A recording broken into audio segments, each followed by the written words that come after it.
অনেক সহ্য করেছি, আর নয়।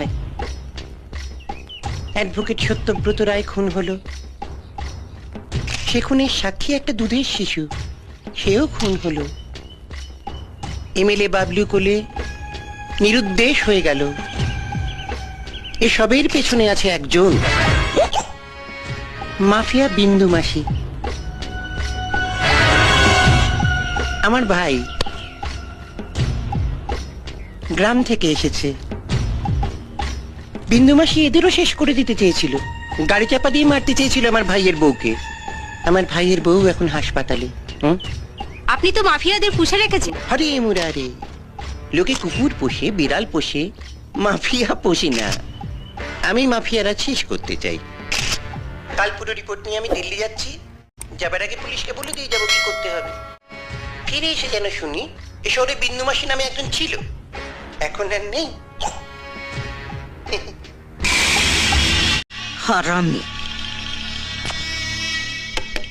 মাসি থানা থেকে ফোন করেছে। হ্যালো, বসাক বলছি মাসি।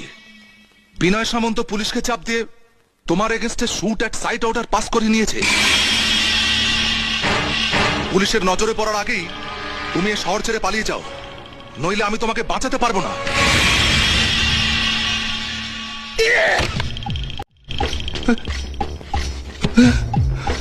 আমার কিছু হবে না তো? মাসির একটা গতি না হওয়া অব্দি আমি কলকাতায় থাকতে চাইছি না। না বাড়িতে টিকিট নিয়ে আসতে হবে না, এয়ারপোর্টে দাঁড়িয়ে থাকো, আমি 15 মিনিটের মধ্যে পৌঁছচ্ছি।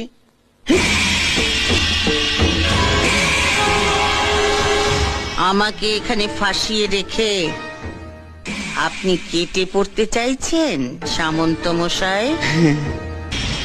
আমি মাফিয়া হলে আপনিও এক কাটটা কম নন। মাঝে মাঝে আমি তোমায় ভালোবেসে কেন আকাট বলি জানো? এই জন্য। তুমিও মাফিয়া, আমিও মাফিয়া, তফাৎটা কোথায়? তোমরা শুধু খুনোখুনি করো, আর আমি এক হাতে খুন করি, আরেক হাতে সেই লাশে মালা দিই। পাবলিক খুনটা দেখি না, মালা দেওয়াটা দেখি।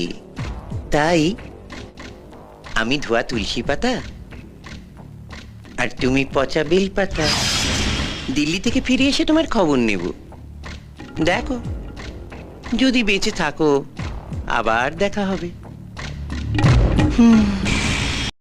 আপনি যাচ্ছেন না সামন্ত মশাই?